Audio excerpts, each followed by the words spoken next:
Il y a eu des surprises. On a vu un très beau football qu'on a rêvé, mais on rêvait tout avoir ces matchs dans nos rêves. Mais là, on a vu ça sur le terrain. C'est magnifique. Je vais vous dire, j'ai appris. Je savais que c'était transmis, par exemple, si on prend un pays comme l'Angleterre, où il y a un championnat magnifique qui se joue régulièrement tous les week-ends. Mais BBC, SK, ils montrent tous nos matchs et puis tout le monde est devant la télé pour regarder la CAN. Et puis le huitième de finale, c'est incroyable.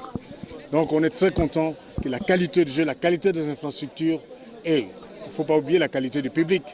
Donc associer ces trois éléments, on peut avoir qu'un très magnifique. Ça va être discuté et puis Côte d'Ivoire, il a fait un sacré match. Il va jouer son quart de finale aussi. Ça va être disputé et puis on vit des surprises en surprise.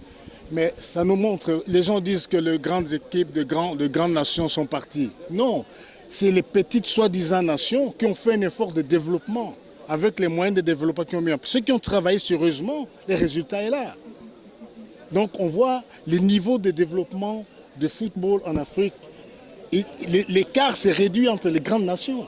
Mais ces écarts, si on le met au niveau à l'échelle mondiale, on voit aussi l'écart entre nos équipes en Afrique et les autres grandes nations de football dans le monde. L'écart s'est réduit aussi. Donc ça se répercute. Je pense qu'on est dans le